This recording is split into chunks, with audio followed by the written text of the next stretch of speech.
Hallo Leute und willkommen zurück auf meinem Kanal. Ich zeige euch heute, wie ich Magic Rose gemalt habe. Magic Rose ist ein abstraktes Bild, was ich schon öfter gemalt habe und was es auch in meinem Etsy-Shop als Auftrag zu kaufen gibt. Also falls euch sowas interessiert, schaut mal vorbei. Lasst mir auch bitte unbedingt ein Like und ein Abo da, da würde ich mich super, super mega drüber freuen.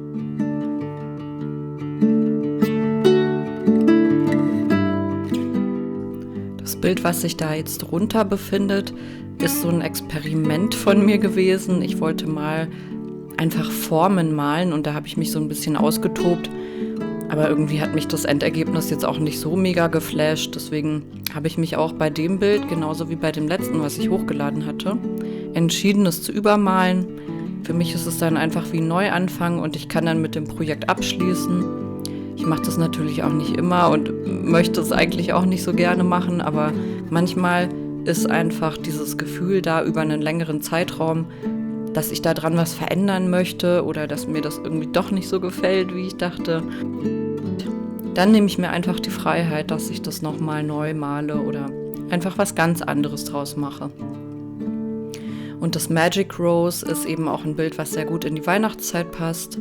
Es ist glamourös, es ist irgendwie edel, aber es hat auch so was Liebliches, halt durch diese intensiven Burgunder- und Rosatöne. Und ich hatte einfach auch wirklich Lust, das mal wieder zu malen.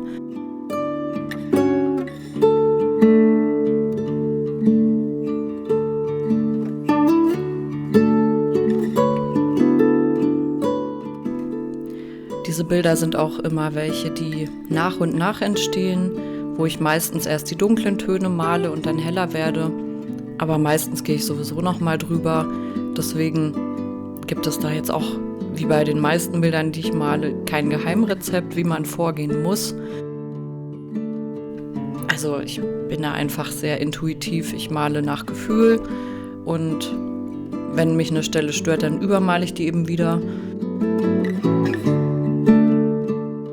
Und ich mache das Ganze eben so lange, bis ich zufrieden bin. Da lasse ich mir auch ruhig Zeit für und lasse das Ganze auch mal über Nacht wirken und gucke es mir am nächsten Tag nochmal an. Es ist ja auch oft so, dass man ein bisschen zu verkopft ist, wenn man die ganze Zeit vor dem Bild sitzt und manchmal so ein bisschen Abstand auch ganz gut tut, dass man es einfach für 1-2 Tage mal ruhen lässt und dann genau überlegt, was muss ich jetzt noch ändern. Ja, im Grunde kann man aber auf jeden Fall sagen, ich male meistens nass in nass bei solchen abstrakten Bildern, weil ich dann auch die Töne direkt verblenden kann. Dafür benutze ich meistens so ein Schwämmchen oder auch ein Malmesser, je nachdem, was ich halt für einen Effekt auch erzielen möchte. Mit dem Schwämmchen kann man halt sehr gut große Flächen verblenden und auch sehr weiche Übergänge kreieren, während man mit dem Malmesser eher so ein bisschen Strukturen schafft.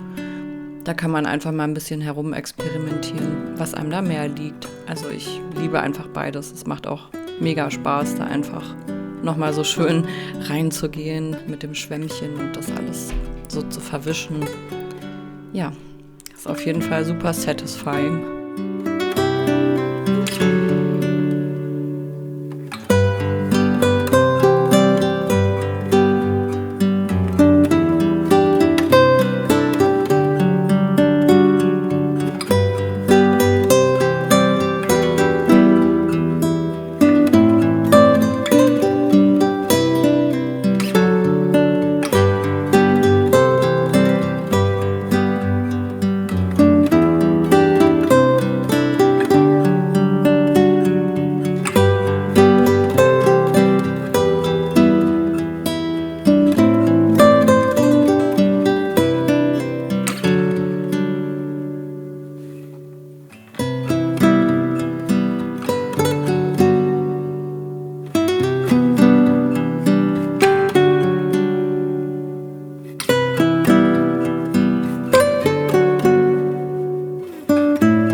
Hier kommt jetzt auch das Malmesser zum Einsatz, von dem ich vorhin gesprochen habe. Man kann an einer Stelle Farbe aufnehmen und sie an der anderen wieder absetzen. Blödes Wort dafür, aber mir fiel jetzt auch nichts Besseres ein. Und es schafft halt wirklich schöne Strukturen. Also es macht mega Spaß, mit diesem Malmesser zu arbeiten. Ich bin auch froh, dass ich das damals für mich entdeckt habe.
Das Gemälde sollte auf jeden Fall jetzt über Nacht trocknen, bevor man mit dem nächsten Schritt weitermacht, den ich jetzt hier gerade zeige. Und das ist, ja, diese Klebelösung aufzutragen für das goldene Blattmetall. Der korrekte Name ist übrigens Anlegemilch und die trägt man in einer dünnen Schicht auf, einer relativ dünnen Schicht, und lässt sie ungefähr 20 bis 25 Minuten antrocknen. Man kann auch zwischendurch immer mal testen, ob es schon so leicht nur noch klebt, also es sollte auf jeden Fall nicht zu flüssig sein. Und ich trage das hier an die Stellen auf, wo ich das Blattgold haben möchte. Den Prozess werde ich auch weiter hinten im Video noch ein paar Mal wiederholen, weil ich übermalt habe und dann nochmal Blattgold auftragen muss. Und auch, weil ich die feinen Linien noch gestalten will. Aber dazu kommen wir später.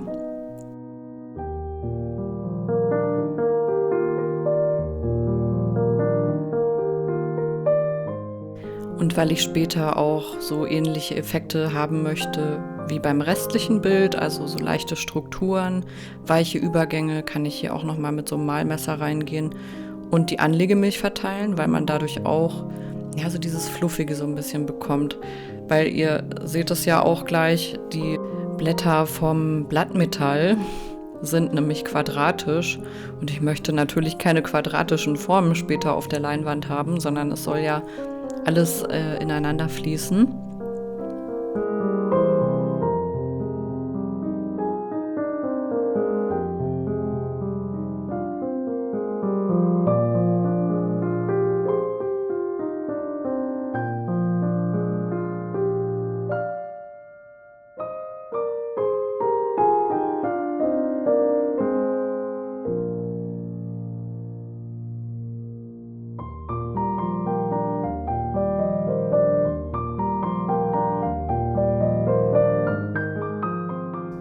Okay, ich habe den Wecker jetzt auf 25 Minuten gestellt. Ich habe ja recht viel aufgetragen und da reichen mir manchmal 20 Minuten nicht. Ich weiß, dass es dann noch nicht richtig trocken ist. Und dann fange ich auch gleich damit an, das Blattmetall aufzutragen. Ich habe diesmal ein Silber und ein Gold, das Blatt Aluminium und das goldene Blattmetall. Ich finde immer, von dieser Marke lässt sich das Blatt Aluminium nicht ganz so gut verteilen wie das Blatt Gold. Ich weiß nicht, vielleicht sind die Blätter ein bisschen dicker oder so, aber die reißen irgendwie nicht so schön. Deswegen verwende ich sowieso immer lieber Blattgold, aber das nur am Rande. Man kann ja eigentlich auch Schlagmetall sagen, fällt mir gerade auf. Nur ich arbeite das halt meistens mit dem Pinsel ein. Ich klopfe das nicht wirklich ein, also das mache ich manchmal mit der Hand. Aber ich reibe das eher so ein, weil ich dadurch halt auch diese, ja, feinen Partikel bekomme, die später halt dann so leichtere, sanftere Formen ergeben und ich das dann irgendwie besser einarbeiten kann. Also da habe ich mir irgendwie diese Technik hier angewöhnt, dass ich das nicht drauf klopfe, also so wie man das eigentlich macht, weil sonst würde es ja auch nicht Schlagmetall heißen, sondern ich reibe das eher so ein und ich verwende da immer diesen runden Pinsel für. Ich finde, der eignet sich dafür einfach super. Man kann auch später die überschüssigen Partikel damit sehr gut wegfegen, also wie mit so einem Besen tatsächlich.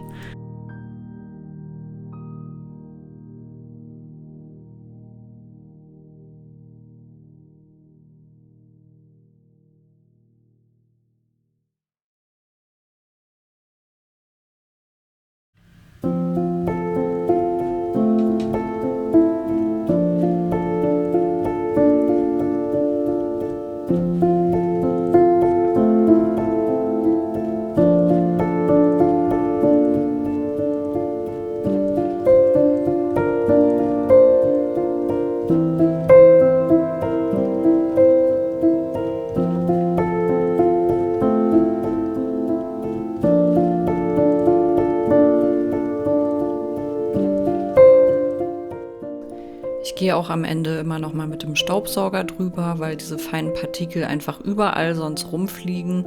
Ich nehme mir da immer den Bürstenaufsatz und dann, ja, sauge ich das Bild einfach so ab und kann dann direkt darunter weitersaugen, damit nicht irgendwo diese Partikel überall rumfliegen. Die will man ja auch nicht an seinen Socken haben, deswegen muss das einfach sein. Ich zeichne mir mit so einem Edding oder so einer Art Lackstift auch nochmal so diese blitzartigen Formen vor, die zu diesem Bild einfach dazugehören.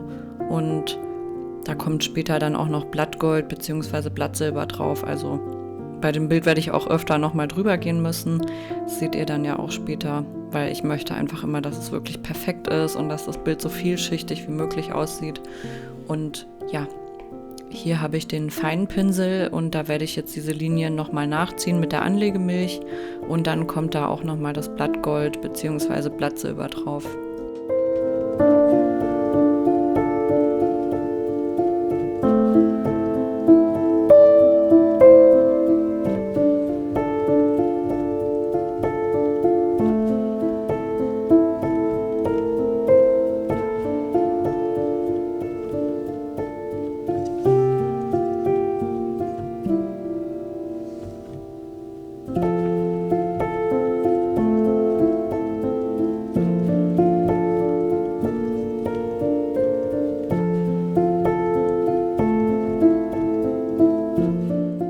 Die Prozedur ist genau wie beim letzten Mal, dass es noch 20 bis 25 Minuten trocknen muss bzw. antrocknen muss, bevor ich dann hier das Blattmetall auftragen kann.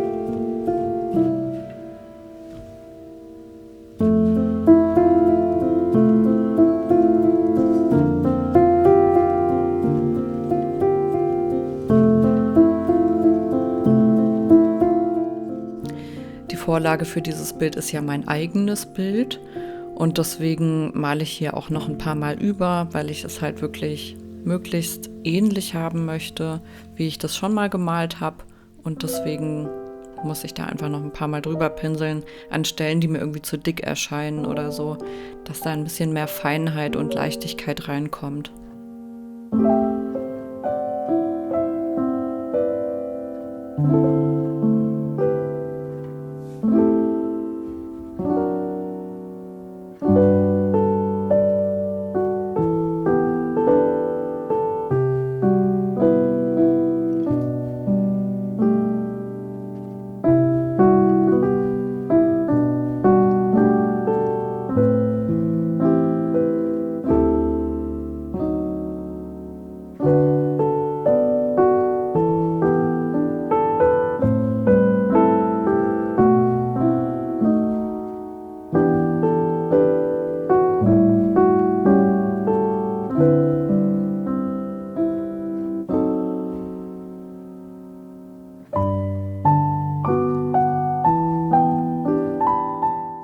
Ich möchte ja auch in dem Bild möglichst viele unterschiedliche Burgunder- und Rosentöne mit drin haben. Deswegen werde ich jetzt hier auch noch mal ein paar Stellen übermalen, wo mir das noch so gefehlt hat. Und auch oben der Bereich, der ja etwas heller ist, da muss ich noch mal ein bisschen nachbessern. Aber alles baut sich nacheinander auf und man darf niemals die Geduld verlieren bei so einem Bild. Es macht ja auch einfach Spaß und ich finde, es ist auch schön zu sehen am Ende, wie viel Liebe man da tatsächlich reingesteckt hat und wie sich das so nach und nach aufgebaut hat. Und auch das so zu sehen im Zeitraffer finde ich auch immer total cool, weil ich dann wirklich auch die Wertschätzung dafür bekomme, dass ich da ja auch sehr lang dran gesessen habe und dass es ja ein wertvolles, einzigartiges Bild mal wieder geworden ist. Und ja, ich denke, da kann man auch stolz drauf sein.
Ich nehme für meine Bilder ja auch ganz gerne mal so eine Acryltinte, die ich hier gerade auftrage. Die kommt immer in so kleinen Fläschchen mit einer Pipette oben drauf und ich finde, die sehen irgendwie immer so cool apothekermäßig aus. Oder so wie wenn man, weiß ich nicht, so jemand von früher ist, der irgendwie jetzt gerade malt. Oh, voll die logische Beschreibung. Aber tatsächlich sind die Farbtöne sehr intensiv bei diesen Rottönen auch. Also ich bin da total begeistert von, wie intensiv diese Farben einfach sind. Und die sind ja nicht nur sehr intensiv, sondern auch total ergiebig, finde ich. Also auch wenn man nur mit ein bisschen Titanweiß die mischt, dann hat man schon eine richtig kräftige Farbe. Solltet ihr auf jeden Fall mal ausprobieren. Diese Acryltinten finde ich super. Und man kann auch sehr fein damit malen, wenn man die quasi als einzige Farbe benutzt.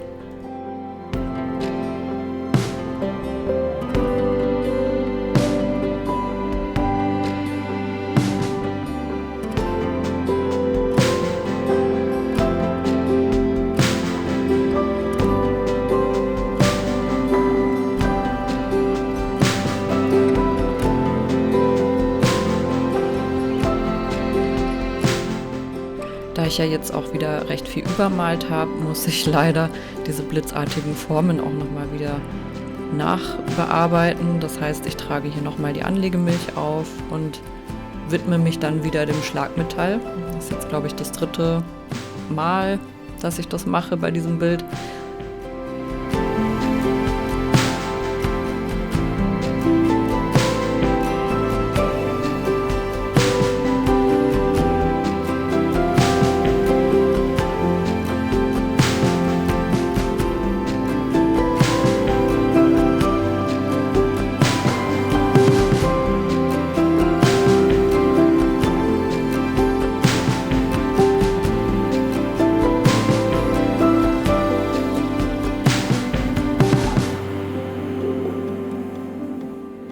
So, jetzt muss ich nochmal drüber saugen und dann habe ich endlich das gewünschte Ergebnis. Das Bild ist fertig und ich bin sehr glücklich damit. Ich finde, die Farben sind einfach so vielschichtig geworden, wie ich mir das vorgestellt habe. Ich hoffe, euch hat dieses Video gefallen. Ich wünsche euch auf jeden Fall noch einen wunderschönen Tag. Denkt dran, lasst mir ein Like und ein Abo da und vielen Dank fürs Zuschauen. Bis zum nächsten Mal.